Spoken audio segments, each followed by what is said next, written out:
నమస్కారం. ఈరోజు తెలంగాణ భాషా సౌందర్యం అనే అంశం మీద ముగ్గురు అధ్యాపకులు చర్చా కార్యక్రమం నిర్వహించడానికి సిద్ధంగా ఉన్నారు. తెలంగాణ భాషా సౌందర్యం అనేటటువంటి అంశం మీద ప్యానెల్ డిస్కషన్స్లో భాగంగా చేస్తున్నటువంటి చర్చకు ఒక లక్ష్యం ఉంది.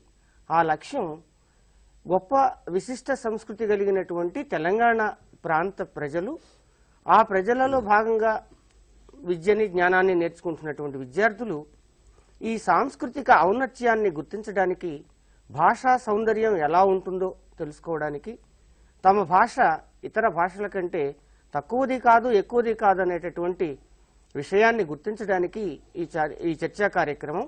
అలాగే ఈ సాంస్కృతిక విశేషమంతా సాహిత్యంలో, జానపద సాహిత్యంలో, మాటలో, పలుకుబడిలో ఎలాగ ఉంటుందో వాటిని తెలుసుకుని మంచి కమ్యూనికేషన్ స్కిల్స్ని పెంపొందించుకునేందుకు ఈ కార్యక్రమాన్ని నిర్వహించడం జరుగుతుంది.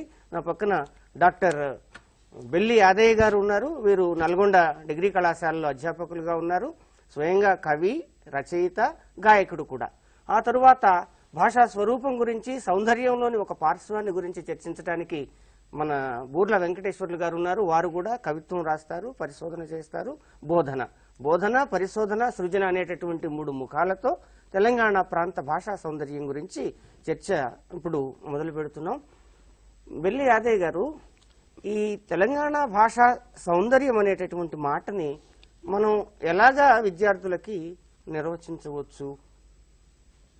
మొదలు మనం తెలంగాణ భాష గురించి లేదా మన భాష గురించి మనం మాట్లాడుకునే ముందు ప్రాతస్మరణీయుడు దాశరథి గారి పద్యాన్ని ఒకసారి మనం మననం చేసుకోవాల్సి ఉంది. మూగబోయిన కోటి తమ్ముల గలాల పాట పలికించి కవితా జపమ్ము కూర్చి నా కళానకు బలమిచ్చి నడిపినట్టి నా తెలంగాణ కోటి రత్నాల వీణ. కళానకు బలమిచ్చి నడిపినట్టి నా తెలంగాణ కోటి రత్నాల వీణ. తెలంగాణకు భాషా సౌందర్యమే కాదు, చారిత్రక సౌందర్యం, భౌగోళిక సౌందర్యం, అన్ని రకాల సౌందర్యాలు ఉన్నాయి. ఆ సౌందర్యంలో భాగంగా ఈరోజు మనం భాషా సౌందర్యాన్ని గురించి మాట్లాడుకుంటున్నాం. ఎంతో మాధుర్యవంతమైనటువంటి గొంతుతో దాశరథి గారి పద్యాన్ని బెల్లి యాదయ్య గారు వినిపించారు. అసలు భాష అంతరంగం, భాషా స్వరూపం, స్వభావం ఎలా ఉంటుందో సూక్ష్మంగానైనా సరే ఈ విద్యార్థులతోని మీరు మీ అభిప్రాయాన్ని పంచుకోండి. బూర్ల. ముఖ్యంగా భాష గురించి చెప్పాలన్నప్పుడు మనకు పాల్కురికి సోమన్న గుర్తుకొస్తాడు. తెలంగాణ సందర్భం వచ్చినప్పుడల్లా జాను తెనుగు విశేషము ప్రసన్నతకు అని చెప్పినటువంటి వాడు పాల్కురికి సోమన్న. అట్లాగే దేశీ పద్ధతులు, దేశీ భాషను ఉపయోగించి కవిత్వం రాసినటువంటి వాడు. అట్లాగే తెలంగాణ, తెలుగు అనేటువంటివి చాలా సామీప్యత ఉన్నటువంటివి. తెలుగు భాషకు ఏదైతే ఆ నిండుదనం ఇచ్చిందో అట్లనే తెలంగాణకు కూడా ఒక నిండుదనాన్ని ఇస్తుంది. ఆ తెలంగాణను, ఆ తెలుగును రెండు ఒకటే అని అనుకోవాల్సినటువంటి అవసరం ఉంది. ముఖ్యంగా సుబ్రహ్మణ్య భారతి గారు కూడా సుందర తెనుగు పాట పాడుతూ సింధు నదిలో పడవ నడుపుదామన్నారు. అట్లాగే మన చిన్నయ్య సూరి గారు కూడా అచ్చ తెనుగు అక్షరాలు 36 అన్నారు. ఆ అచ్చ తెనుగు అక్షరాలతో మాట్లాడేటువంటి భాష ఏదైతే ఉందో అచ్చంగా తెలంగాణలో ఉన్నది. ఆ తెలంగాణ శబ్ద సౌందర్యము ముఖ్యమైనటువంటి, శబ్దంలో గొప్పనైనటువంటి సౌందర్యం ఉంది తెలంగాణలో. అట్లాంటి సౌందర్యాన్ని మనం కొన్ని విభాగాలు కనుక చేసి చూసినట్టయితే ఏమిటి, ముఖ్యంగా తెలంగాణ భాషలో ఒక నాదాత్మకత కనిపిస్తుంది. అంటే ఏ మాటలోనైనా ఒక నిండుదనాన్ని చేకూర్చేటువంటి పూర్ణానుస్వారాన్ని పట్టుకురావడం కనిపిస్తుంది. పురంగా అంటారు, జల్లి జల్లి అంటారు, అట్లాగే తాంబేలు అంటారు, నాగుంబాము అంటారు. నాగుపాము అనేది మనకు ప్రామాణికంగా కనిపిస్తుంది, కానీ దాన్ని నాగుంబాము అంటారు మన వాళ్ళు. పూర్తిగా అనేటువంటి దాన్ని పురంగా అని చేసినారు. ఇట్లాగా ఒక నాదాత్మకమైనటువంటి, అట్లాగే ప్రాసతో కూడినటువంటి పదాలు. ఉదాహరణకు ఇయ్యరమయ్యర, చిల్లం కల్లం, బొక్కబోర్ల వరుడు, ఇట్లాగా ఎక్కడ ఏ పదాన్ని మాట్లాడినా కానీ అవి చిన్నగా ఉంటాయి పదాలు. రెండు అక్షరాలు 3 అక్షరాల పదాలు ఉంటాయి, లేదంటే ప్రాసతో కూడి ఉంటాయి, లేదంటే బిందుపూర్వకంగా ఉండేటువంటి ఎక్కువ పదాలు కనిపిస్తూ ఉంటాయి. ఇట్లాగ తెలంగాణ భాషలో సరళత్వం ఎక్కువ. ఇప్పుడు అక్క సెల్లెండ్రు అని మనకు వ్యాకరణ పరిభాషలో అక్క సెల్లెండ్రు అని విడదీస్తే తెలంగాణలో వచ్చేసరికి అక్క జెల్లెండ్లు అంటారు. అది గసడదవానికి బదులుగా సరళం వస్తుంది. అన్నా మంచిగా ఉన్నావానే, అక్క ఏడికి పోయినావు, అవ్వ అంత మంచిదేనా, ఇట్లాంటి ఒక ఆత్మీయత సంబంధం కలిగినటువంటి వాక్యాల నిర్మాణం కూడా తెలంగాణలో ఎక్కువగా కనిపిస్తుంది. ఇట్లాగా తెలంగాణ భాష అనగానే ఆత్మీయతతో కూడినటువంటి నిండుదనంతో కూడినటువంటి ఆ నిండు సున్నాతో నిండుదనము, ఒక ప్రాసాత్మకమైనటువంటి లయాత్మకమైనటువంటి వాక్యాలు పదాలు ఎక్కువగా కనిపిస్తూ ఉన్నాయి.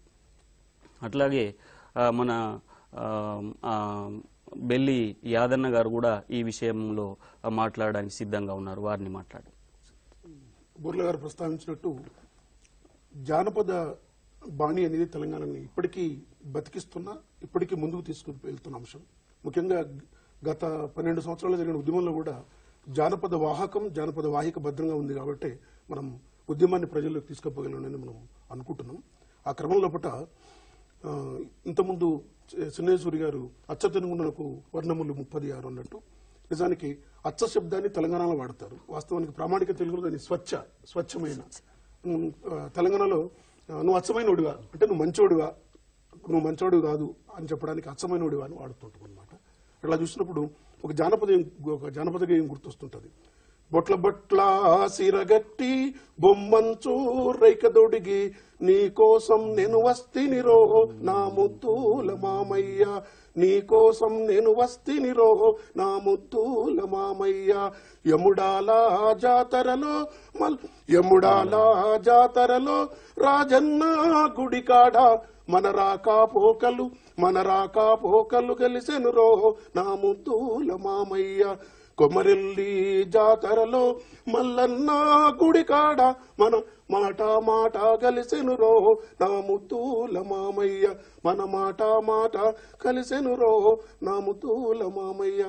వేములవాడ రాజన్న అనే తెలంగాణ ప్రామాణిక భాషా పదాన్ని మళ్ళీ వేములవాడ ప్రజలు ఎముడాలుగా మారుస్తారు. అంటే తెలంగాణ భాష మొత్తంగా 10 జిల్లాల భాషగా ఒక్క భాషగా ఉంది.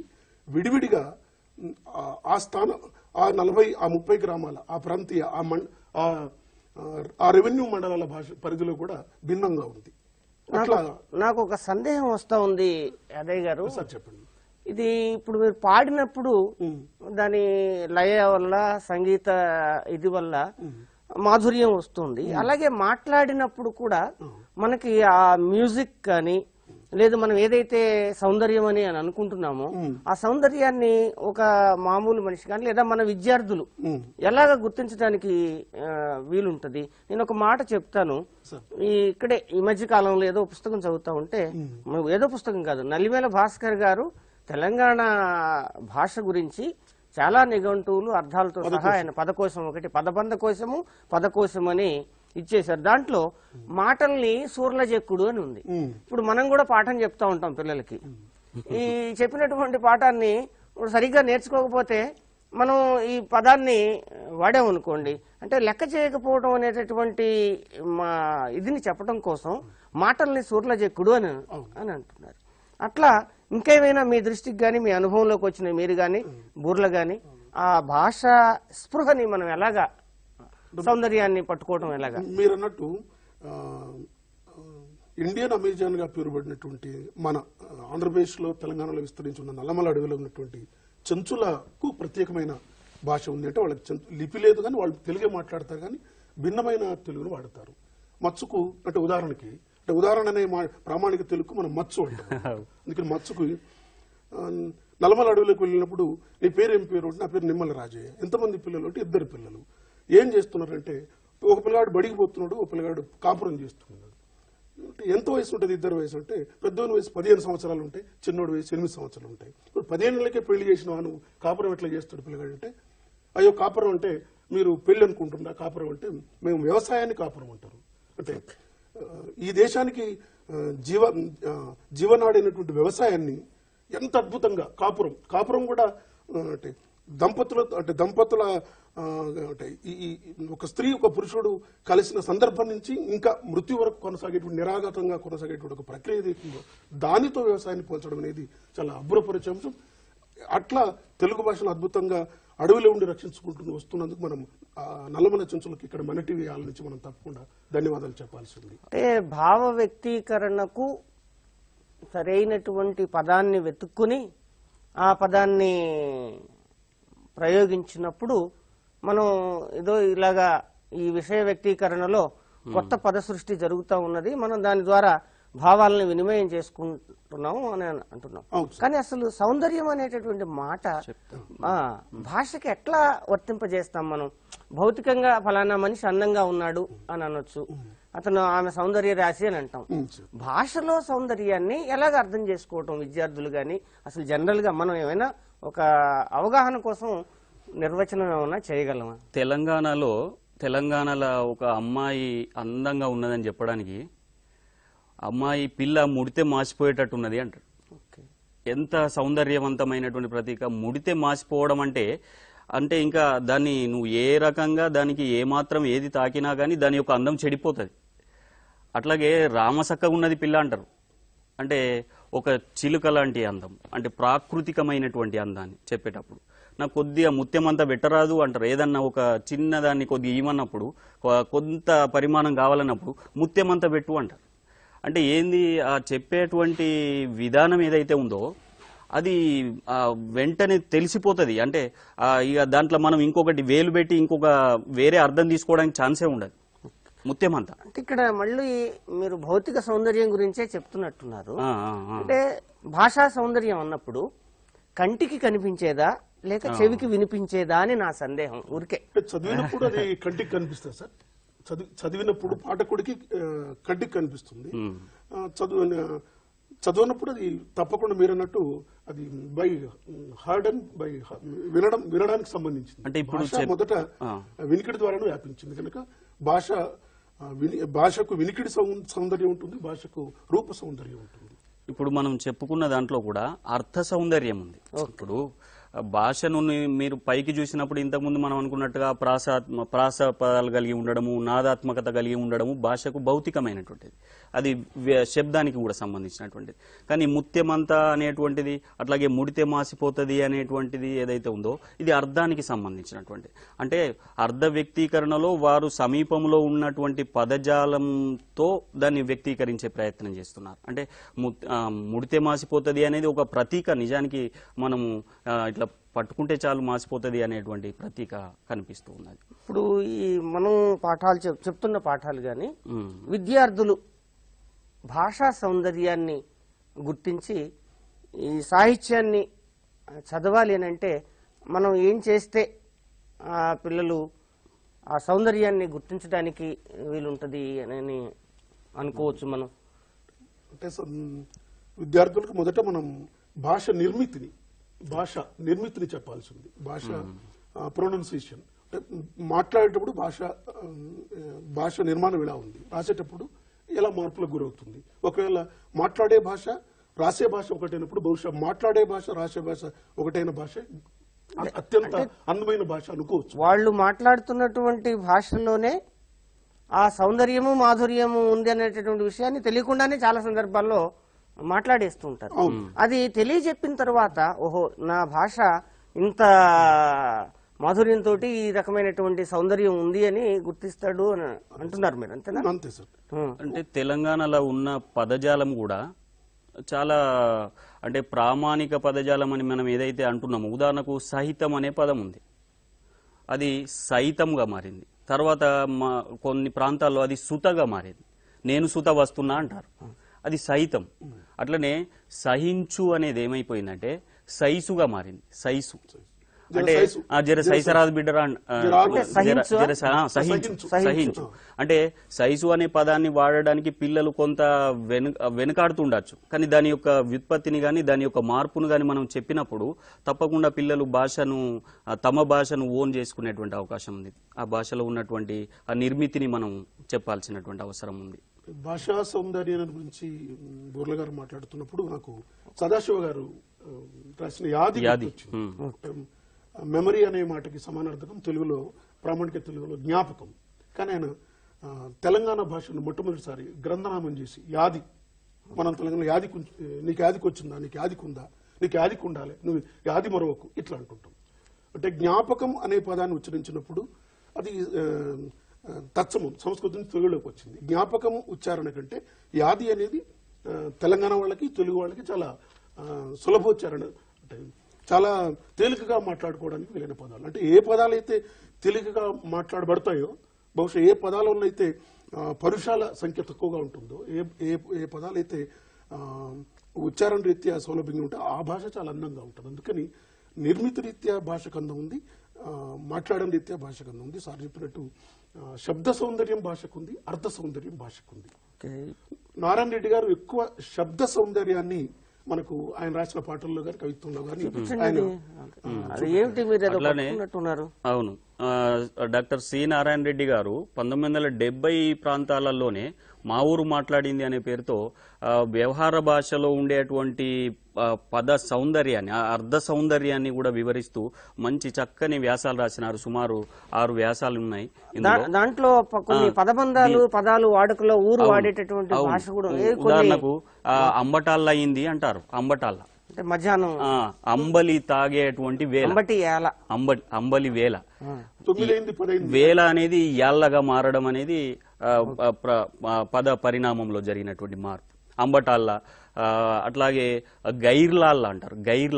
గైర్లాళ్ళ అంటే వేలగాని వేల, వేలగాని వేలలో రావడం అని మనకు ఒక మాట ఉంది కదా, అట్లాంటి దాన్ని వాళ్ళు గైర్లాళ్ళ. గైర్ అనేది తెలుగు పదం, గైర్ అనేది కాదు, ఉర్దూ గైర్. గైర్ హాజర్ అనే దానిలో మనం వాడుతున్నాం కదా, గైర్ హాజర్ అంటే రాకపోవడం. గైర్యాళ్ళ అంటే రాకూడని వేళలో రావడం. ఇట్లాగా ఇప్పుడు సద్దులయ్యాళ్ళ, లేకపోతే గోజలు వచ్చేయాళ్ళ. గోజలు అంటే గోవులు. ఇట్లాగా ఆ సమయాన్ని గురించి చెప్పేటటువంటి సందర్భం లోపల తెలంగాణలో ఎట్లాంటి పదాలని వాడినారు అనే దాన్ని మొట్టమొదటనే ఆయన ఒక కల్పిత పాత్రను, పశుల పోషమ్మ అనే ఒక కల్పిత పాత్రను తీసుకొని ఆమె ద్వారా మాట్లాడించి ఆ పదాలన్నిటినీ, ఇంతెందుకు మనం కవులు అని మీరు అన్నారు ఇందాక, కవిని ఏమంటారు అంటే కైత్కాలోడు అంటారు తెలంగాణలో. కైత్కాలు అంటే కొంత అబద్ధాన్ని కూడా నిజంగా పూసి చెప్పేటోడేమో బహుశా. ఎవరన్నా కూడా కొద్దిగా తప్పుగా మాట్లాడినప్పుడు, లేదంటే అబద్ధాలు, చిన్న చిన్న అబద్ధాలతోటి మనల్ని చమత్కరింపజేస్తున్నప్పుడు వీడు అన్ని కైత్కాలు మాట్లాడతాడు అంటారు. అట్లాంటి దాన్ని కూడా వారు ఇందులో చక్కగా నాకు ఒక సందేహం వస్తా ఉంది. ఇప్పుడు నారాయణ రెడ్డి గారు మేరుదన్నాక ధీరుడు, చాలా తెలంగాణ గర్వించదగినటువంటి కవి, జ్ఞానపీఠ పురస్కారాన్ని కూడా తెచ్చినటువంటి కవి. మొన్నలోనే మనం జయంతి, 86వ జయంతి కూడా జరుపుకున్నాం. దానిలో మీరు సృష్టించినటువంటి పాత్ర పశువుల పోషమ్మ అనే పాత్రను సృష్టించి ఆ పాత్ర ద్వారా మాట్లాడించారు కదా. ఈ విద్యావంతులు మాట్లాడేటటువంటి భాషకి, అంతగా విద్య లేనటువంటి వాళ్ళు మాట్లాడేటటువంటి భాషకి మనం తెలంగాణ ప్రాంతంలో అటు ఏదైనా తేడాలని గమనించామా, లేదు విద్యావంతులు మాట్లాడేటటువంటి భాషని ఒకే ప్రాంతంలో ఇది ప్రామాణికము, ఇది కాదు అనేటటువంటి ఒక అవగాహనతో ఏమన్నా ఉన్నామా? దాని మీద కొంచెం క్లారిటీ. సీతారాం గారు, మీరన్న ప్రశ్నకు ఊరు మాట్లాడితే తెలంగాణ, నగరం మాట్లాడితే ప్రామాణిక తెలుగు, లేదా ఆంధ్రం కలిసిన తెలుగు అనుకోవచ్చు. మనం నోరు మాట్లాడితే ఊరు మాట్లాడుతుంది, నగరాన్ని మాట్లాడుతుంది. నగరంలో ఉన్నప్పుడు నోరు నగర భాషను మాట్లాడుతుంది. ఇక్కడ హైదరాబాద్ లో ఉన్నాం అనుకోండి, ఏముండి ఎప్పుడు వచ్చారంటాం. ఊళ్ళో ఏమరా ఎప్పుడు వచ్చినావు, ఏమక్క ఎప్పుడు వచ్చినావు, ఏ బాగున్నావా, అంత బాగుందా, ఇక్కడ తిన్నాం అంటాం, చిన్నమ్మ బాగుందా అంటాం. ఎందుకు మారుతూ ఉంటుంది ఆ భాష? మనం తను ఏ సంస్కృతిలోనైతే పుట్టి పెరిగి వచ్చాడో, ఎక్కడి నుంచి అయితే తల్లి భాషని, పరిసర భాషను నేర్చుకున్నాడో, ఆ పరిసర భాష కాకుండా కొంచెం విద్యావంతులు కాగానే అది మాట్లాడడానికి కొంత న్యూనత, నామోషి, భాషని భాషా దృష్టితో కాకుండా, సాంస్కృతిక ఔన్నత్య దృష్టితో కాకుండా, అది ఎందుకు ఇలా జరుగుతూ ఉంటుంది? చాలా మంది పిల్లలు కూడా వెనకాడుతూ ఉంటారు. వాళ్ళు ఏ ఈడియం, ఏ నుడికారంతోనైతే వాళ్ళు మాట్లాడాలో అది సహజంగా ఆ ఫ్లేవర్ని, భాషలో ఆ పరిమళాన్ని మనకు అందించకుండా నేను మాట్లాడితే ఏమన్నా అనుకుంటారేమో అనేటువంటి ఒక న్యూనత కూడా పిల్లల్లో మీరందరూ మనం గమనిస్తూనే ఉన్నాం. మీ ప్రశ్నకు నగరంలో ఉన్నప్పుడు నగర భాష మాట్లాడితే తప్ప మిగతా వాళ్ళు నన్ను నాగరికులుగా గుర్తించారు అనేది తను అనుకుంటారు. లేదంటే వీళ్ళు సూత్రీకరణ కూడా గ్రామ్యం అని సూత్రీకరణ అయిపోయింది. అంటే పల్లెటూర్లలో మాట్లాడే భాష ఏదైతే ఉందో దాన్ని గ్రామ్యంగా సూత్రీకరించింది. వచ్చిండు, తెస్తాడు, వస్తాడు అనేటువంటి పదాల్ని మనము ఆ సూత్రీకరణ లోపల దేశ్యము అన్న గ్రామ్యము అన్న వర్గీకరణ లోపల మనం పల్లెటూరులో ఉన్నటువంటి మాటను మాట్లాడితే అది గ్రామ్యంగా సూత్రీకరించడం జరిగింది. నగరానికి వచ్చినప్పుడు విద్యావంతులతో వ్యవహారం చేసేటప్పుడు తప్పనిసరి ఆ విద్యావంతుల భాషలోనే మాట్లాడవలసి వస్తున్నది. ఈ చర్చ లక్ష్యం కూడా ఇటువంటి అపోహ తొలగిపోయి భాష పట్ల సదవగాహన, సరైన అవగాహన, తమ భాషలో ఉన్నటువంటి మాటల్ని వేటినైనా సరే మాట్లాడడానికి ఒక సంశయించని తనం మనం ఇవ్వాలి. మీరు గుర్తించినటువంటి భాష సౌందర్య అంశాలు కొన్ని మాకు తెలియజేస్తే మంచిది ఈ చర్చలో భాగంగా అని అనుకుంటున్నాను. యాదయ్య గారు, సీతారాం గారు, ఇప్పుడు మనం అనుకున్న దానికి అంటే గ్రామంలో అంటే ఊళ్ళోకి వెళ్ళి ఊరు భాషనే మాట్లాడడానికి, నగరంలో నాగరిక భాషనే మాట్లాడడానికి గల కారణం అని మనం అనుకున్నప్పుడు అఖిల్ బిల్గ్రామి అని పెద్ద ఆయన బిలీఫ్ అండ్ మీనింగ్ అనే పుస్తకం రాశాడు. అంటే ఏ మనిషి అయినా ఒక పదాన్ని ఉచ్చరిస్తున్నప్పుడు ఆ పదం వెనకాల నమ్మకాన్ని అతను ఆధారంగా చేసుకుంటాడు అని. అంటే ఊళ్ళో ఉన్నప్పుడు ఊరు భాష మాట్లాడకపోతే ఊరు వాళ్ళు అనుమానించే అవకాశం వస్తుంది. నగరంలో నగర భాష మాట్లాడకపోతే ఎగతాళి చేసే అవకాశం కూడా ఉంటుంది. బహుశా ఈ రెండింటినీ గుర్తించిన మనిషి కనుక మనిషి ఊర్లో ఉన్నప్పుడు ఊరు భాష మాట్లాడతాడు, నగరంలో నగర భాష మాట్లాడతాడు. నేనంటున్నది అదే, భాష పట్ల ఒక సమదృష్టి ఉండాలి తప్ప నగర భాష నాగరికమైనది లేదా సాఫిస్టికేటెడ్ అనేటటువంటి అవగాహన కానీ, లేదు ఊరు భాష తక్కువది అనేటటువంటి న్యూనత కానీ అది లేకుండా ఉండే స్థితి భాషకి సంస్కృతికి మనం ఎందుకు ఇవ్వలేకపోతున్నాం? ఇది వాస్తవానికి ఊరు చేసుకున్న తప్పేం కాదు. ఊరు నుంచి నగరంలోకి వచ్చి ఊరు ఎప్పుడు తప్పు చేయదు. ఊరు నుంచి నగరంలోకి వచ్చి పండిత భాష నేర్చుకుని పండిత వ్యవహారం నేర్చుకున్న తర్వాత కొంత పరాయీకరణ జరిగిన వ్యక్తుల మూలంగా జరిగిన తప్పిదమని నేను అనుకుంటాను. ఇప్పటికైనా తప్పకుండా మాట్లాడుతున్న భాషలో కనుక మనం ఉత్తర ప్రతిలో జరిపితే మాట్లాడుతున్న భాషలో కవిత్వం రాస్తే, ఉదాహరణకి మీకు తెలుసు కృష్ణమూర్తి యాదవ్ గారు హైదరాబాద్ లో ఉండి తొక్కుడు బండ అని తెలంగాణ మాండలికంలో, బహుశా తెలంగాణ మాండలికంలో రాసిన తొలితరం కవుల్లో ఆయన మనం ఒకరిగా పేర్కొనొచ్చు. ఆయన శబ్నం అనే పుస్తకాన్ని కూడా రాశాడు, దేవరాజ్ మహారాజ్ గారు. ఆయన తొక్కుడు బండ పుస్తకం చూసుకుంటే మొత్తం మన ఊళ్ళో మన ఊళ్ళో మాట్లాడే తెలంగాణమే తెలుగే ఉంటుంది అనమాట. బూర్ల గారు, నాకు యాదయ్య గారు మాట్లాడుతూ ఉంటే ఎలినేషన్ అనే మాట వాడారు. అంటే భాషకి పరాయివాడుగా మారుతా ఉన్నాడు. ఈ పరాయీకరణని మనం ఏ మేరకు అడ్డుకోగలం? అది మీ ఆలోచన దీని మీద ఏమిటి? అసలు భాషకు ఎందుకు దూరం అవుతాడు? ఖచ్చితంగా కరెక్ట్ గానే చెప్పినారు. భాషది దూరం అవుతున్నాడు. ఇటు నేర్చుకున్నటువంటి భాష యాక్చువల్ గా తన సంస్కృతిలో ఉన్నటువంటి వాడుకలో ఉన్నటువంటి భాష యొక్క వ్యాప్తిలో ప్రసార సాధనాలు ప్రముఖమైన పాత్ర వహిస్తాయి. ముఖ్యంగా ఇప్పుడు ఈనాటి కాలంలోనైతే ఇప్పుడు మనము కొన్ని ఛానళ్లలో ఇట్లాంటి ప్రసారాల్ని గమనించవచ్చు. తెలంగాణ వచ్చిన తర్వాత తెలంగాణ భాషలో చేసేటువంటి అనేక కార్యక్రమాలు అద్భుతంగా విజయవంతం అవుతున్నాయి. వాటి యొక్క రేటింగ్స్ ఇట్లాంటివి చూసినా కానీ అంటే అట్లాంటి వ్యాప్తిని కలిగించాలి. ఇప్పుడు మనం ఇక్కడ మాట్లాడుకున్నా సరే అది మన తెలంగాణ భాషలనే మాట్లాడేటువంటి స్థితి గనక వచ్చినప్పుడు సామాన్యులందరూ కూడా మేము మాట్లాడేటువంటి భాష చాలా అంతటా కూడా ఆమోదయోగ్యం, అంటే ఆమోదయోగ్యత లేకపోవడం ఒకటి నడుస్తూ ఉన్నది. ఆఫీసులలోకి వెళ్తే సార్ బాగున్నారా అనే అంటాం కానీ సార్ మంచిగా ఉన్నావా అనే సందర్భం లేదు. కారణం ఏంది? మాట్లాడడానికి ఎందుకు సంశయిస్తున్నామనే నేను అనుకుంటున్నాను. అది అంతటా వ్యాప్తిలో లేదు, పత్రికల్లో వ్యాప్తిలో లేదు, సీరియళ్లలో వ్యాప్తి లేదు, సినిమాల్లో వ్యాప్తిలో లేదు, మిగతా ప్రసార సాధనాల్లో రేడియోలో ఎక్కడ వ్యాప్తిలో లేదు. కేవలం గ్రామాలకు వెళ్ళినప్పుడు మాత్రమే మనం మాట్లాడుతున్నాం. మనం ఒక అధికారి దగ్గరికి వెళ్ళినా, కార్యాలయానికి వెళ్ళినా, ఎక్కడికి వెళ్ళినా, మనం కళాశాలకు వెళ్ళినా కానీ మన భాషలో కూడా మనం మాట్లాడలేనటువంటి ఒక ప్రామాణిక భాష అనే ఒక స్థితిలోకి నెట్టివేయబడ్డాము ఒక 40-50 సంవత్సరాలుగా. అంతకన్నా ముందున్నటువంటి పరిస్థితుల్ని మనం గమనించినట్టయితే అంతకుముందు రాసినటువంటి వాళ్ళు వట్టికోట అల్వార్ స్వామి కానివ్వండి, వాళ్ళు వాడినటువంటి భాష యశోదారెడ్డి గారు కానివ్వండి, ఇట్లాంటి వాళ్ళ పివి నరసింహారావు గారు కానివ్వండి, గూడూరి సీతారాం గారు కానివ్వండి, ఎవ్వరు రాసినా వాళ్ళు అచ్చంగా తెలంగాణ భాషల్ని రాసినారు. కానీ ఇప్పుడు మధ్యలో ఏదైతే ప్రామాణికత అనే పేరుతో ఈ కలయిక జరిగిందో అప్పటి నుంచి కూడా తమ భాష అంటే ఒక న్యూనతా భావం ఏర్పడిపోయింది. అట్లా డాక్టర్ యాదయ్య గారు చాలా విస్తృతంగా ఈ అంశం మీద ఆలోచనలు చేస్తున్నారు.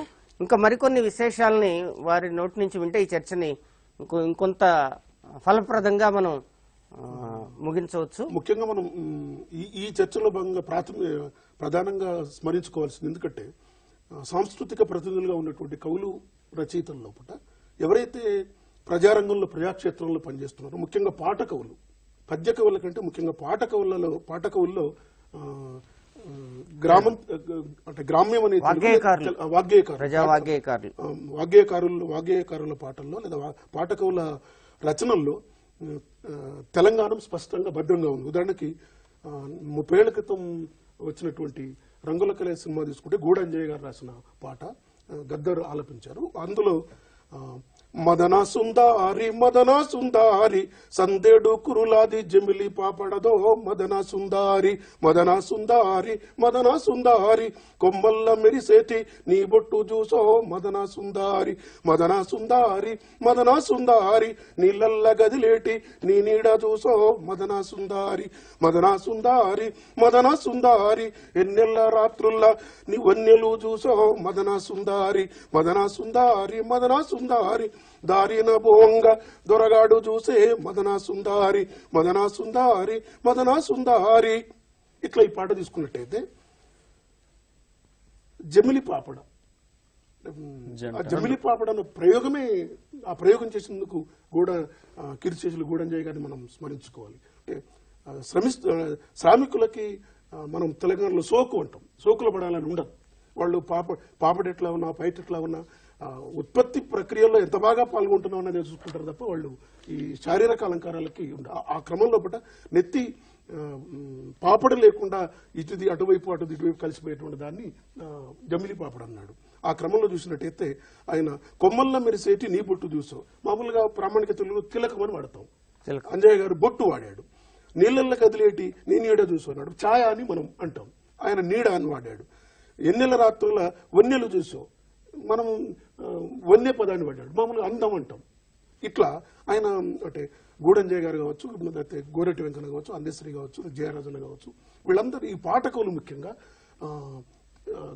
తెలంగాణను అచ్చమైన తెలంగాణ భాషను చాలా బాగా వాడిండ్రు. వాళ్ళ తర్వాత చెప్పాల్సి వస్తే అంటే శైలీపరంగా కూడా కవిత్వంలో కంటే అంటే నల్గొండ నుంచి వేములయ్య కావచ్చు, బోయ జంగయ్య, మునాసు వెంకట, భూతముత్యాలు, అంబటి వెంకన్న, వీళ్ళు తెలంగాణ మండలిక నుంచి రాస్తున్నారు. అంటే మీరు కూడా కవిత్వ క్షేత్రంలో దాదాపు 40 ఏళ్ళుగా ఉన్నారు.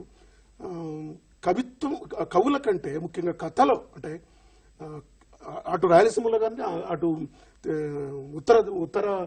ఉత్తరాంధ్రలో కానీ అంటే కథా ప్రక్రియలో పాత్రలు మాట్లాడుతున్నప్పుడు ఆ నేపథ్యం నుంచి ఆ పాత్ర వచ్చినప్పుడు తప్పకుండా ఆ భాష మాట్లాడాలి కనుక అప్పుడు గ్రామ్యాన్ని లేదా ఊరు భాషను మాండలిక భాషను అద్భుతంగా కథా రచయితలు కూడా వాడినని మనం ఈ విషయంలో అల్లం రాజయ్య గారు, పి చంద్ గారు కూడా అద్భుతమైనటువంటి తెలంగాణ భాషల్ని అద్భుతమైనటువంటి కథలు రాసారు, నవలలు కూడా రాశారు.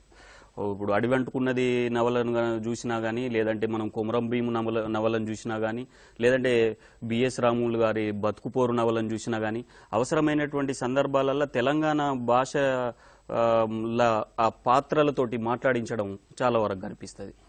అట్లనే కేవలం ఇప్పుడు ఈ ఆధునిక కాలమే కాదు, పాల్కురికి సోమన్నను మనం చూసినప్పుడు ఆయన జాను తెనుగున అని ఏదైతే మాట అన్నాడో ఆ జాను తెనుగు అనేది అసలు ఈ తెలంగాణలో ఉన్నటువంటి పదజాలం అంతా జాను తెనుగు పదజాలమే అనిపిస్తుంది.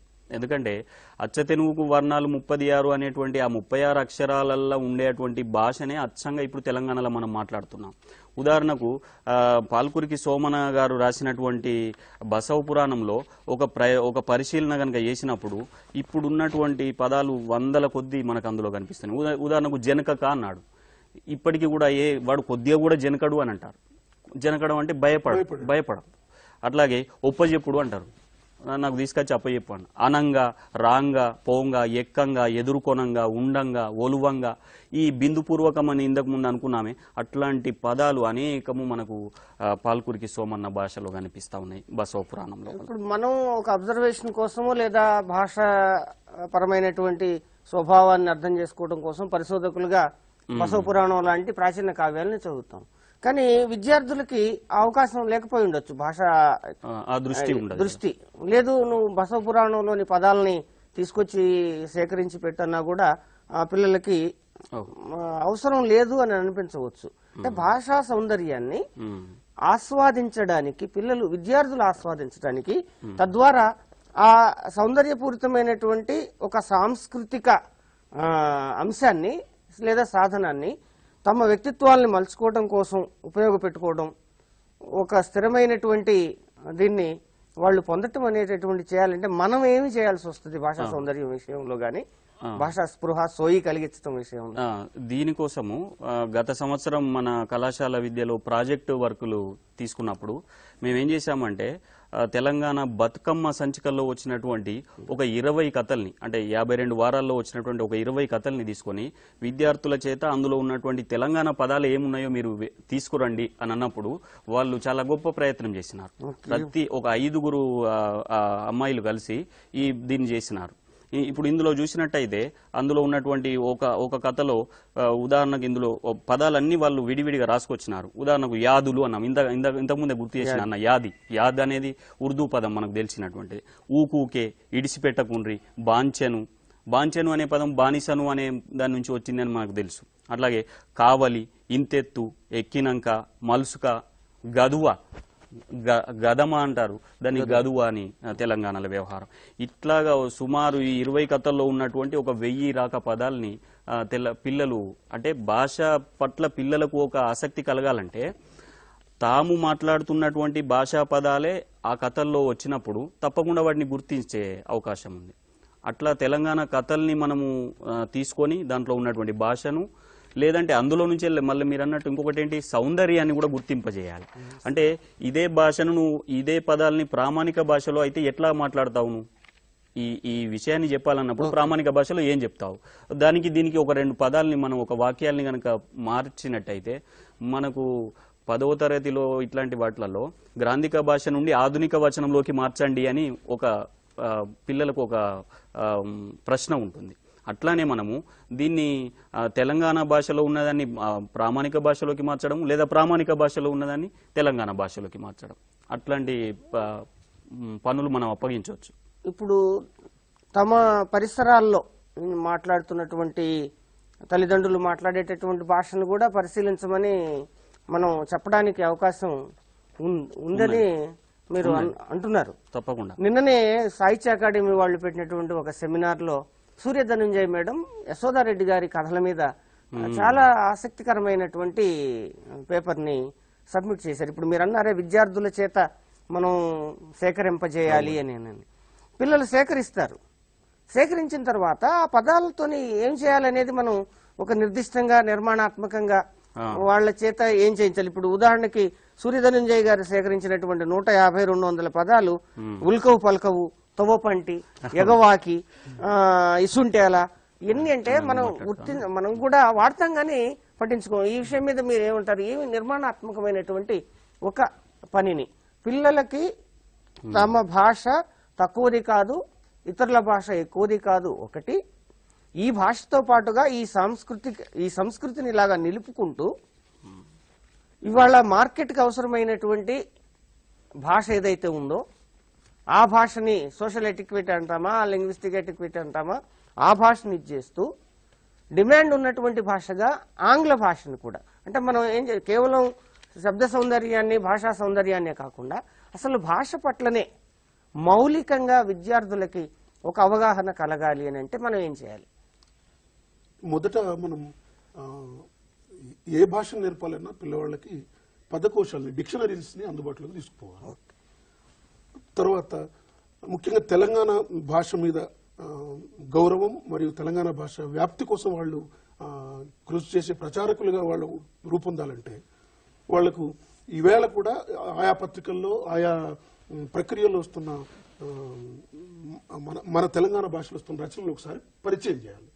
అట్లా అక్కడేమన్నా అర్థం కాని విషయం ఉంటే మనం క్లాస్ రూమ్ లో వాళ్ళకి ఆగి నాన్న ఈ పదాన్ని ప్రామాణిక తెలుగులో ఈ పదం బదులు ఈ పదం వాడుతున్నారు, అందుకని మనం ఇట్లా వాడొచ్చు. ఇప్పుడు తెలంగాణ వచ్చింది, ఈ 2 ఏళ్లలోనే పత్రికా భాషలో క్రియాంత వాక్యాలు తర్వాత చాలా అంశాలు మార్పు వచ్చింది. అంటే నాకు తెలిసి ఇంకొక పంచవర్ష ప్రణాళికలో తప్పకుండా తెలంగాణలో వచ్చే అన్ని పత్రికలలో తెలంగాణ భాష వస్తుంది. ఉదాహరణకి సీతారాం గారు తెలిదేవుల భానుమూర్తి నవ తెలంగాణ పత్రికకి ఆదివారం ఆయన కాలం రాస్తుంటాడు. నిన్న ఇటీవల వచ్చిన ఆ కాలంలో ఒక పారాగ్రాఫ్ నేను విద్యార్థుల దృష్టికి తెస్తాను. గిట్లున్నది అని ఆ శీర్షిక. నారదుడు నెత్తి మీదకి వెళ్ళి స్నానం చేసిండు, తలంటి స్నానం చేసిండు అనే దానికి నెత్తి మీదకి వెళ్ళి స్నానం చేసిండు. తంబూరా తీసుకుండు, ఒక పారి టింగ్ టింగ్ అన్నాడు. చిరుతలు తీసుకుండు, ఒక పారి గవ్విటిని కొట్టి చూసుకుండు. యాడికి పోతే బాగుంటది, ఎప్పుడు యాదగిరి గుట్టకపోతే బాగుండదు, ఒక పారి తిరుపతి పోయిస్తా బాగుంటదని అనుకున్నాడు. అనుకొని మొగుల మీదకి వెళ్ళిండు. తిరుపతికి ఆయన రాబట్టిండు. నడమల నరకం దిక్కుపోతున్న దున్నపోతు కలిసింది. యాడికి పోతున్న నారద, దున్నపోతు నారదని అడిగింది. తిరుపతి పోతున్న నారదుడు చెప్పిండు. తిరుపతికి ఎందుకు పోతున్నావు అని దున్నపోతు అడిగింది. వెంకటేశ్వర స్వామిని కలిసేందుకు అన్నాడు నారదుడు. గాయనను ఎందుకు కలుద్దామనుకుంటున్నావు అన్నది దున్నపోతు. గాయనతోని ముచ్చట పెడితే తెలుగు రాష్ట్రాలలో ఏమైతున్నదో ఎరకైతుంది అని నారదుడు అన్నాడు. తిరుపతికి వచ్చేట వల్ల తోని గాయన పురుసతు లేకుండా ఉంటాడు, నువ్వు కూడా పోయి గాయన్ని ఎందుకు తంగు చేస్తావు, తెలుగు రాష్ట్రాలలో ఏమైతుందో నేను చెప్తా కదా అని దున్నపోతున్నది. ఓకే, ఇప్పుడు విద్యార్థుల చేత ఇట్లాంటి ఇచ్చి సంభాషణలు కూడా రాయించి రచనలు చేయించవచ్చు. ఇప్పుడు ఇట్లనే వీరు అన్నట్టుగానే అన్నవరం దేవేందర్ గారు కూడా గత 2 సంవత్సరాలుగా ఒక కాలం రాస్తున్నారు, ఊరు దస్తూరి అనే పేరుతోటి. తెలంగాణ భాషలో ఉండేటువంటి తెలంగాణ సంస్కృతికి సంబంధించినటువంటి ప్రతి విషయాన్ని కూడా తెలంగాణ భాషలోనే రాస్తున్నారు. నలిమెల భాస్కర్ గారు కూడా మన తెలంగాణ పత్రిక, ప్రభుత్వ పత్రికలో ఒక కాలం రాస్తున్నారు.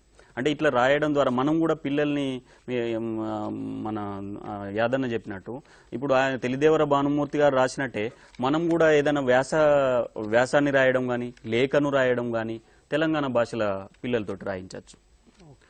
అంటే వీటిని కొంత వ్యవస్థీకరించడం కోసం ఇప్పుడు కళాశాలల్లో గోడ పత్రికల మీద రోజుకి ఒక 5 పదాలు రాయించటం గాని, లేదు తెలంగాణ భాషలో ఉన్నటువంటి సామెతలని సేకరింపచేయటం గాని చేయొచ్చు అంటారు. చేయొచ్చు. ఉదాహరణకు ఇప్పుడు ఇందాకనే అన్నారు పదకోశాలు తెలంగాణ భాషకు సంబంధించినటువంటి ఈ మధ్య కాలంలో తెలంగాణ మలిదశ ఉద్యమ కాలంలో అద్భుతమైనటువంటి తెలంగాణ భాషా సంపదకు సంబంధించిన పుస్తకాలు వచ్చినాయి. ఇక్కడ నేను ఈ స్లైడ్ లో కొన్ని పుస్తకాల పేర్లు ఇచ్చిన, చూపించండి. తెలంగాణ భాషా మాండలిక సంపద పుస్తకాలని. ఉదాహరణకు రవ్వ శ్రీహరి గారు చాలా గొప్ప పని చేసినారు, నల్గొండ జిల్లా పదకోశం వేయడం కానీ, అట్లాగే తెలంగాణ పదాలకు కావ్య ప్రయోగాల్ని వారు వెతికే ప్రయత్నం చేశారు. నన్నయ్య కాలం నుంచి కూడా మొదలు పెడితే ఈనాటి కాలం యయాతి చరిత్ర పొన్నికంటి తెలంగాణ వరకు కూడా చూసినట్టయితే అనేకమైనటువంటి తెలంగాణ పదాలకు కావ్య ప్రయోగాలు ఉన్నాయి. మనం ఆ దృష్టితో ఇదివరకు చూడలేదు కనుక అట్లాగా చూసి రాసినారు. అట్లాగే వేముల పెరుమాళ్ళు గారు అని తెలంగాణ జాతీయాలనే పేరుతో అద్భుతమైన పుస్తకం వేసినారు. నాయని కృష్ణకుమారి గారి దగ్గర వారు ముందు మాట రాయించుకున్నారు. తెలంగాణ జాతీయాలు అద్భుతమైనటువంటి పుస్తకం. దానిలో మనం చూస్తేనైతే అసలు తెలంగాణ భాషలో ఇన్ని గొప్పనైనట్టు, ఉదాహరణకు అరిగోస అన్నది, కాడు పడ్డట్టు ఉన్నది అన్నాడు, అడవిలో పడ్డట్టు ఉన్నది అన్నాడు, ఈ ఇంటింటికి మంటిపోయే ఈ ఉడత ఊపులు చాలు అన్నాడు. అంటే ఎక్కడ చూసినా కానీ ఈ జాతీయాలకు సంబంధించినటువంటి పుస్తకాలు కానీ. అట్లాగే ఈ మధ్య కాలంలో గుమ్మి అనే పేరుతో కాలువ మల్లయ్య గారు వేసినారు, పామర సంస్కృతం పేరుతో కపిలవాయి లింగమూర్తి గారు వేసినారు. అట్లాగే తెలంగాణ పదకోశాల్లోనే ఒక ఉద్యమ కాలంలో వచ్చినటువంటి ఒక గొప్ప పదకోశం, మన తెలంగాణ పదకోశం నలిమెల భాస్కర్ గారు వేసినారు. దాన్ని మళ్ళీ రీప్రింట్ ఒక 2-3 సార్లు రీప్రింట్ కూడా అయ్యింది. ఇట్లాగా భూతం ముత్యాలు గారు తెలంగాణ అట్టడుగు ప్రజల యొక్క భాష ఎట్లా ఉంటుందో చెప్పడానికి భూతముత్యాలు గారు వేసినటువంటి మాండలికం అద్భుతమైనటువంటి పుస్తకం. ఇన్ని పదకోశాలు ఉన్నాయి, వీటిని కూడా మన గ్రంథాలయాల్లో అందుబాటులో ఉంచాలి. తెలంగాణ ఇప్పుడు మనము ఏ ప్రామాణిక పదానికి అర్థం వెతకాలన్నా శబ్దరత్నాకరమో మరేదో ఒక అకాడమీ నిఘంటువో తెరిచినట్టు తెలంగాణ పదాలకు కూడా నిఘంటువు తెరిచేటువంటి ఒక అవకాశాన్ని పిల్లలకి ఇస్తే తప్పకుండా తెలంగాణ భాష మీద ప్రేమాభిమానం. మీరంటున్నట్లుగా తెలంగాణ భాషకు సంబంధించి పద సంపద ఉన్నది, సాహిత్య సంపద ఉన్నది. కానీ సాహిత్య పద భాష ఆస్వాదనకి సంబంధించి మన కళాశాలల్లో కానీ లేదా స్థూలంగా బయటి సమాజంలో కానీ పిల్లలకి తమ భాష మీద ఒక మమకారం ఓన్ చేసుకునేటటువంటి ఇది నా భాష, ఇది నా అస్తిత్వము. భాష అనేది సాంస్కృతిక అస్తిత్వం. అనేక విషయాలను భాష ఇవాళ నిక్షిప్తం చేసి ప్రిజర్వ్ చేసి పెడతా ఉంది. వాళ్ళకి మీరు ఇంకా కొన్ని పుస్తకాలు చెప్పారు, ఇంకా మరికొన్ని పుస్తకాలు ఇదిగో ఈ దృష్టితో ఆస్వాదించవచ్చు ఈ సాహిత్యాన్ని, లేదా ఇవి మీరు రిఫర్ చేయండి అని కొన్ని సజెస్ట్ చేస్తే కూడా బాగుంటుంది అనుకుంటున్నాను. మీరేమైనా వాళ్ళకి ఒక లిస్ట్ లాంటిది ఇచ్చినా కూడా పర్వాలేదు, నో ప్రాబ్లం. మనకి ఏమంటే కొన్నిసార్లు సరైనటువంటి సమాచారం తెలియక ఏ పుస్తకం చదవాలి, ఏ పుస్తకం చదవకూడదు, లేదు ఆ పుస్తకాలు అందుబాటులో లేక ఇట్లాంటివన్నీ సమస్యలు కూడా ఉంటాయి భాష. అందుకని కొంత సజెషన్ కూడా ఈ చర్చ సందర్భంగా మీరు స్లైడ్ లో చూపెట్టిన పుస్తకాలన్నీ పిల్లలు చదవదగినవి, పిల్లలకు తప్పకుండా అవి అర్థమవుతాయి. ఎక్కడైనా కవిత్వంలో కూడా మునుం గాని మత్తడి పొక్కిలి పేరుతో కొంచెం మెల్లిగా చెప్పండి. అది మునుం తెలంగాణలో తెలంగాణ కవిత్వాన్ని ఒక పుస్తకంగా వేస్తూ కవితా వార్షికలు కూడా వచ్చినాయి. తెలంగాణ కవిత పేరుతో సుంకర రమేష్ గారు ఒక 7-8 సంవత్సరాలు వరుసగా తెలంగాణ కవిత పేరుతో వేసినారు. అట్లాగే మునుం చాలా గొప్పనైనటువంటి ఒక సుమారు 270 మంది కవుల యొక్క మునుం కవితలు ఉన్నాయి. అచ్చంగా తెలంగాణ భాషలనే ఉన్నాయి. దాదాపు 190 పాళ్ళు అందులో తెలంగాణ భాషలనే ఉన్నాయి. ఇక మత్తడి పొక్కిలి అయితే మనం చెప్పాల్సిన అవసరమే లేదు. తెలంగాణ ఉద్యమ సందర్భంలోనే తెలంగాణ భాషకు సంబంధించినటువంటి ఒక సోయిని కలిగించినటువంటి సోయి పత్రిక లాంటిది కూడా, సోయి పత్రిక కూడా అచ్చమైనటువంటి కవితల్ని అనేకమైనటువంటి వాటిని ఇచ్చింది. వాటిని రిఫరెన్స్లుగా మనం తీసుకోవచ్చు. ఈ సందర్భంలో మనం ఇంకొకరిని కూడా మనం మరచిపోదు. ఆనాడు కూడా అంటే సమైక్య ఆంధ్రప్రదేశ్ లో ఉండి కూడా తన వరంగల్, తన తెలంగాణ, తన హైదరాబాద్ భాషను కర్రబట్టి హైదరాబాద్ లో నడిపించి లేకపోతే వాదించినటువంటి కాళోజీ గారు మనకు ఆయన నాగొడవంతా దాదాపుగా మన యాస మన భాషలోనే ఉంటుంది. ఒక రాల్ఫ్ వాల్డో ఎమర్సన్ అని ఆయన ఒక మాట చెప్తాడు భాష గురించి. Language is a city of building of which every human being bought a stone. భాష అనేది ఆ భాషలో ఎంతమంది మాట్లాడే వాళ్ళు ఉన్నారో అంతమంది ఒక్కొక్క రాయిని తెచ్చి పేర్చి గొప్పగా నిర్మాణం చేసిన భవంతి అంటాడు. అందుకని ప్రతి వ్యవహర్త భాషకు హక్కుదారు, ప్రతి వ్యవహర్త భాష నిర్మాణానికి ఒక అంటారు మనం సుతారి అంటాం తెలంగాణ సుతారి. అందుకని వ్యక్తిపరంగా ఆ వ్యక్తి యొక్క భాష నిజానికి వర్డ్ అండ్ ఆబ్జెక్ట్ అనే పుస్తకంలో విలాడ్ అండ్ ఓమ్రాన్ క్వైన్ అని లాంగ్వేజ్ ఈజ్ సోషల్ ఆర్ట్ అంటాడు. భాష ఒక సామాజిక కళ, కేవలం మనం మన అభిప్రాయాలు చెప్పేటువంటి ఒక వాహకం మాత్రమే కాదు, మొత్తం సంస్కృతినంతా వ్యక్తీకరించడానికి సంబంధించిన కళ కనుక తప్పకుండా తెలంగాణ భాష మున్ముందు మంచి అంటే ఏమంటారు కులీన దశకి లేదా అద్భుతమైన సాంస్కృతిక వైభవాన్ని పొందే అవకాశం ఉంది. దానికి ఇప్పుడు జరుగుతున్న పదకోశాల కృషి ముఖ్యంగా మనం తప్పకుండా తెలంగాణ భాషకు వ్యాకరణం కూడా రావాల్సి ఉంది. ఎందుకంటే వాళ్ళు బదులు గీళ్ళు అంటాం, అక్కడ బదులు గిక్కడ అంటాం. ప్రామాణిక తెలుగులో వా గీ అవుతుంది, వా గా అవుతుంది, వి వీళ్ళు ఈ లేదా గీ అవుతుంది. ఇట్లా ఒక వ్యాకరణం రావాల్సి ఉంది. ముఖ్యంగా మీడియా పరంగా అంటే రచయితలు మీడియా చేయాల్సిన పని పదకోశాల నిర్మాణం, వ్యాకరణ నిర్మాణం, రచనలు సృజనాత్మక రచనలో తెలంగాణ భాషను వాడటం, పత్రికలు కూడా తెలంగాణ భాషకు ఎక్కువ ప్రాధాన్యత ఇవ్వడం. ప్రభుత్వ పరంగా చేయాల్సింది ఏంటంటే అధికారిక ఉత్తర ప్రత్యుత్తరాల్లో తెలంగాణ భాషను విధిగా ప్రయోగించడం.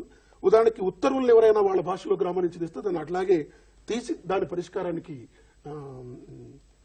అమలు చేయడం. ఇట్లా జన వ్యవహారంలో తప్పకుండా తెలంగాణ ఉంటుంది. కనుక ఈ పదకోశాలు వ్యాకరణం, సృజనాత్మక రచనలు, పత్రికలు ఇవి మీడియాకు రచయితలకు సంబంధించిన బాధ్యత. ఇంకొకటి ఇరుగు పొరుగు భాషల నుంచి గాని అదొక మాట. అన్య దేశాల నుంచి, అన్య పరభాషల నుంచి కానీ భాష అనేక పదాలని అవసరార్థం స్వీకరిస్తూ ఉంటుంది. ఆదాన ప్రధానం, ముందు ఆదానమే ఉంటుంది, ప్రధానం. తెలంగాణ ఎంత పదజాలాన్ని ఇస్తుందో నాకు ఒక దృష్టికి వచ్చింది. మన భాస్కర్ గారి పుస్తకం తీస్తూ ఉంటే ఏరోగ్రామ్ అనేటటువంటి ఒక మాటకి మస్కట్ కారటు అని వాళ్ళు కాయినేజ్ చేసుకున్నారు. దీని మీద చివరి మాటగా ఈ చర్చ యొక్క ఫలప్రదంగా విద్యార్థులు మన భాషా సౌందర్యాన్ని గురించి కానీ, సాంస్కృతిక అస్తిత్వ పరిరక్షణలో, సాహిత్య ఆస్వాదనలో, వాళ్ళ వ్యక్తిత్వ నిర్మాణంలో భాష నిర్వహించేటటువంటి పాత్ర గురించి ఒక ముక్తాయింపు వాక్యం మీరు కానీ బోర్ల గారు కానీ చెప్తే బాగుంటుందని అనుకుంటున్నాను. పొక్కిలి కవితా సంపుటిలో నేను ఎడారి ఓడానికి కవిత రాస్తూ కవిత ముగింపులో నాకు నా నేల కావాలి, నాకు నా గాలి కావాలి, నాకు నా నీరు కావాలి, నేను నా ఊరు కావాలి అన్నట్టు ఈ నేల మనదని ఎట్లయితే పోరాడామో అట్లాగే ఈ భాష మనది. ఈ నేలకు కర్తలం మనమే, ఈ భాషకు కర్తలం మనమే. నేలను మిగిల్చుకొని భాషను పోగొట్టుకున్నా మనకు నేల మిగలదు, భాషను పోగొట్టుకుని నేలను పోగొట్టుకుని భాషను మిగిల్చుకున్నా మనకు భాష మిగలదు. అందుకని నేల గురించి పోరాటం జరిగింది. భౌగోళిక తెలంగాణ వచ్చింది.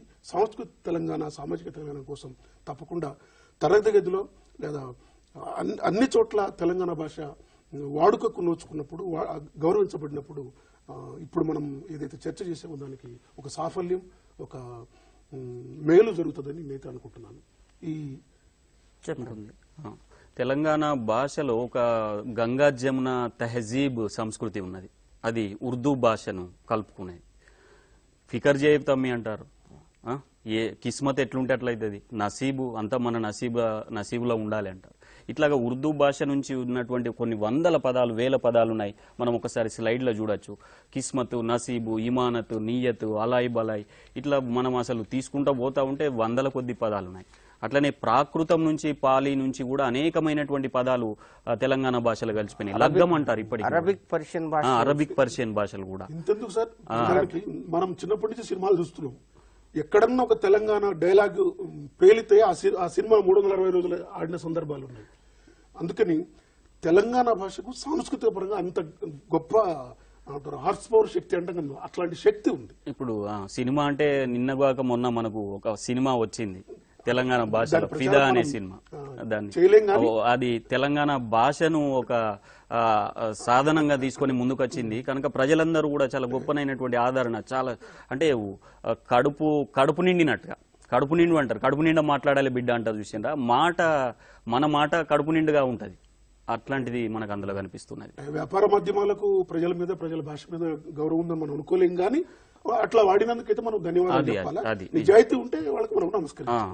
తప్పకుండా వాళ్ళు వాడడం సరే, మన విద్యార్థులు ఈ సాంస్కృతిక ఔన్నత్యాన్ని, సాహిత్య ఔన్నత్యాన్ని పెంపొందిస్తూ ఈ సంస్కృతిని 10 కాలాల పాటు నిలబెట్టాలంటే నేనేమంటానంటే మన మారేరు భాషను, మన మూసీ భాషను, మన పాలేరు భాషను, మన దుందివి భాషను, మన మంజీరా భాషను, మన ఆలేరు భాషను, ఇట్లా అంటే నదీవాహక మొత్తంగా 10 జిల్లాలో చూసినప్పుడు పరివాహక ప్రాంతాలను బట్టి భాష ఉంది. ఓకే, అట్లా ఆ పరివాహక ప్రాంత ప్రజలు ఆ పరివాహం నీళ్ళని ఎట్లయితే తాగుతున్నారో భాషను కూడా రక్తంలోకి, దమనంలోకి, శరీరంలోకి ఎక్కించుకొని ఆ భాషను మాట్లాడుతూ, రాస్తూ, ఆడుతూ, పాడుతూ నిలబెట్టాల్సిన బాధ్యత ఉంది. అప్పుడు తప్పకుండా తెలంగాణ భాష జగీయమానం అవుతుంది.